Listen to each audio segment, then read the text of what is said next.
to BizConnect, a show sponsored by the online platform BridgeAfrica.com, which empowers entrepreneurs to easily create websites, communicate, and expand their markets. On our broadcast for today, we shall explore arts and culture through a real princess from the northwest of Cameroon, who is also an extremely talented artist, who owns one of the best art galleries in the country. Get ready to be inspired and learn how she uses her love of art to create economic success. Find and follow her business, Key Royale Gallery, at BridgeAfrica.com. Enjoy today's show. Étant donné ses origines royales, Princesse Botunui a commencé à apprendre à peindre, à sculpter et à produire des bijoux à un très jeune âge. Je m'appelle Princesse Botunui. Je viens de la chefferie de Babungo qui se trouve au nord-ouest de Cameroun. Je suis une artiste. Je suis une artiste peintre. Je fais dans la peinture, je fais dans la sculpture, je fais dans le tissage, je fais dans la collection de art ancien. Je fais aussi dans les expositions ici au Cameroun, hors de Cameroun. Et je travaille beaucoup aussi avec les femmes. Cette galerie s'appelle Key Royal Arts Gallery, qui est située face église orthodoxe à Bastos, ici à Yaoundé.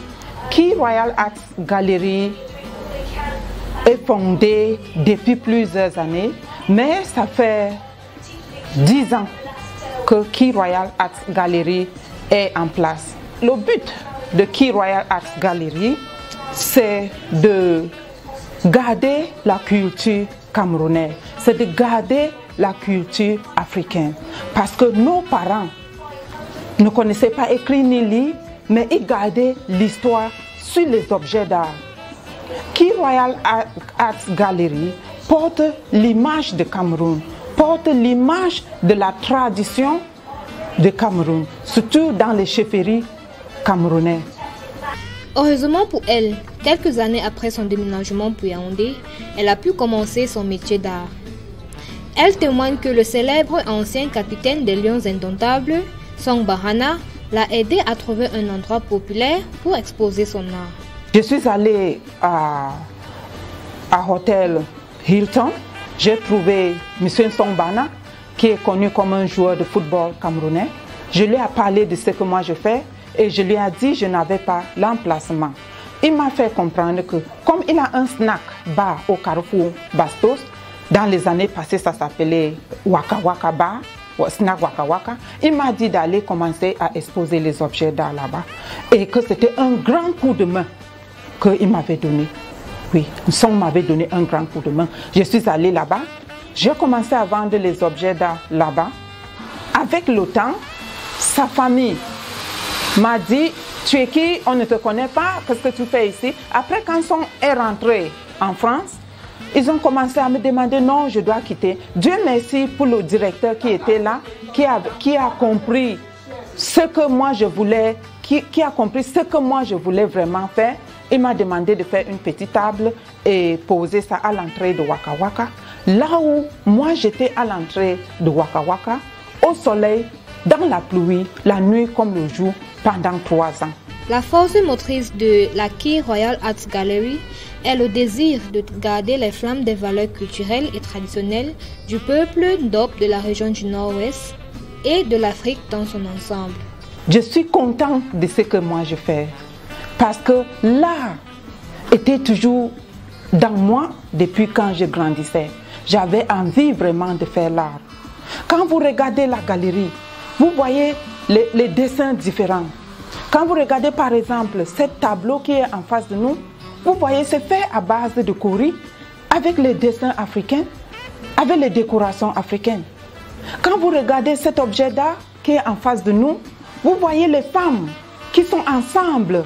Ils soulèvent un mamite en terre cuite en haut. Ça montre une insigne de l'amour, de l'unité. Je suis très contente quand je me tourne comme ça. Je regarde, je vois l'histoire de Cameroun, l'histoire de l'Afrique. Je vois l'histoire de mes grands-parents. Par exemple, cette statuette que vous voyez là. Ça, c'est le premier esclave à être libéré. Il s'appelle livre d'histoire, nous a dit, il s'appelait James Somerset et qu'il était libéré à l'an 1865. Ce qui me rend souvent content, c'est quand je suis invitée, comme aujourd'hui vous m'avez invité, pour vous parler de l'art africain, pour vous parler de mon savoir-faire. L'économie digitale est un monde plein d'opportunités. Malheureusement, plusieurs entreprises camerounaises ont de la peine à s'y intégrer.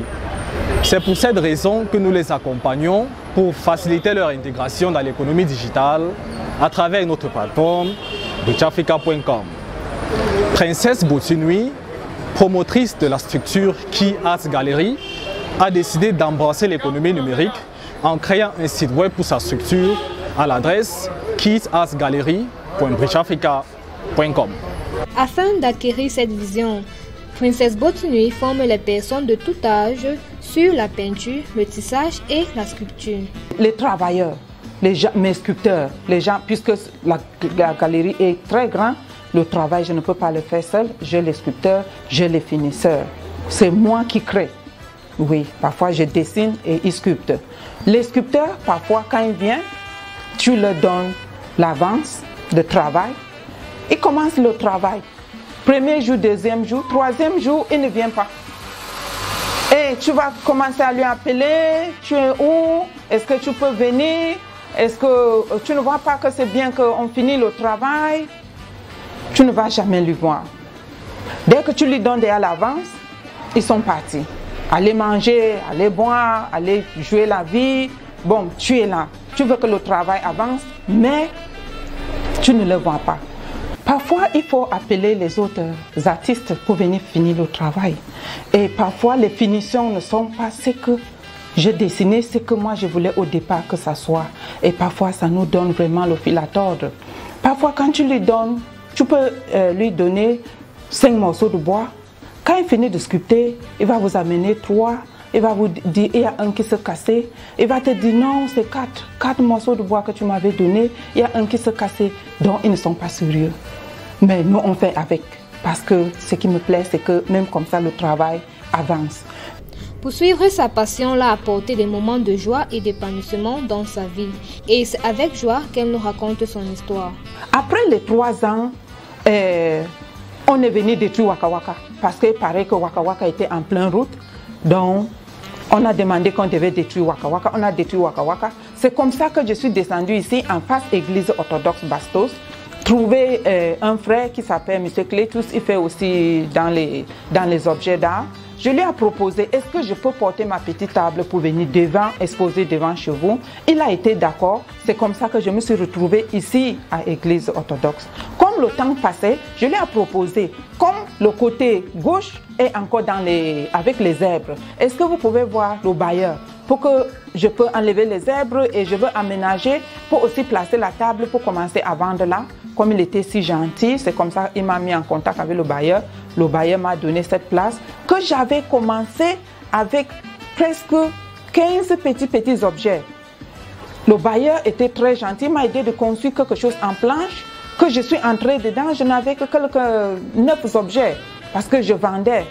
Avec le temps, comme le temps passait, comme je suis une femme vaillante, pas que je me vante, mais je suis une femme que je me connais, j'ai commencé à faire la publicité. Quand les clients viennent, je les demande qu'est-ce que vous avez besoin de quoi. Je pense bien, il y a un client, il m'a dit, il voulait le tabouret. Je lui ai dit, est-ce que madame pouvait revenir dans 3 heures de temps? Elle était d'accord. Elle est partie. Je cours alors chez les fabricants. Je prête un tabouret, je viens vendre chez le client. Je rentre alors donner l'argent et j'avance encore pour ma part de tabouret, ainsi de suite. Ainsi de suite. Quand il vend une pièce, je suis sûre que j'en fabrique un de plus ou 2 ou 3. C'est comme ça que ça grandissait. Déjà à 6 mois, j'avais déjà vraiment... j'ai atteint mon objectif parce que j'ai commencé à faire dans la collection de l'art ancien. La difficulté que je trouve, que les artistes trouvent, c'est énorme. Mais je suis contente parce qu'on ne se laisse pas faire. Par exemple, moi, une maman, d'abord, garder les enfants et en même temps faire dans l'art, c'est vraiment très difficile. Et de deux, quitter la maison chaque jour pour la galerie, puisque la galerie doit être ouverte chaque jour.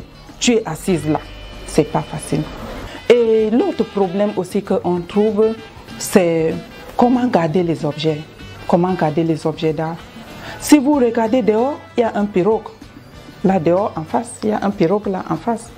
Ça est en train de s'abîmer, l'eau, la pluie. Il n'y a pas où garder parce que la galerie est petite. Si vous regardez là, voilà les poteaux. Il y a les grands poteaux sculptés, les poteaux royaux. C'est en train de pourrir, les autres se cassent. Si vous regardez là, il y a les grandes tables dehors parce que la galerie est pleine. La galerie est pleine parce que depuis presque un an, l'art ne sort plus. Le gouvernement a constaté que l'artisanat occupe une place importante dans l'économie nationale. Il a commencé donc par institutionnaliser l'OCIAC qui se tient tous les 2 ans. Sur le plan local, il a fait créer dans chaque département des associations d'artisans pour se mettre ensemble. Et puis ils peuvent facilement se vendre, non seulement sur le plan intérieur, mais également à l'extérieur. Nous avons 5 sections, à savoir la section de l'orientation, de l'information et de la documentation, la section de la formation, la section de la promotion et de la commercialisation des produits artisanaux, la section de la production, la section administrative et financière. À cela, il faut ajouter la galerie virtuelle qui permet au centre de pouvoir vendre les produits artisanaux en ligne. Nous organisons des formations à l'endroit des artisans. Nous organisons également chaque mois des ventes promotionnelles qui permettent aux artisans de sortir de leur boutique, de vendre sur la cour pendant 3 jours au prix de 1000 francs seulement. Tout ça, c'est pour les aider à vendre leur stock. En dehors de ces ventes promotionnelles, nous avons également 2 foires par an qui sont programmées, la foire de l'unité en mai et la foire de Noël en décembre. Bien sûr que le ministère de Art et Culture nous a dit qu'on ne doit plus vendre l'art ancien. Mais l'art artisanal, à l'aéroport, ils confondent tout. L'art ancien ou l'art nouveau, ils disent que ça ne sort pas.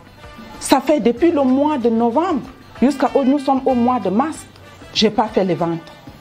Je fais même les expositions. Mais quand les clients viennent, ils disent quand on achète une pièce de 5 000 à l'aéroport, on nous demande de payer 20 000 francs. La douane nous demande de payer 20 000 francs et quand nous on paye même, vraiment c'est difficile, nous on n'a pas de facture et ça nous donne le fil à tordre. I am sure that you have seen the beauty of Princess Botinwe and her art, which reflects the immense culture of Cameroon. Don't forget to follow and purchase artifacts from Princess Botinwe at Key Royale Gallery at bridgeafrica.com. And now to conclude with the theme of all that we do. Connectivity is productivity.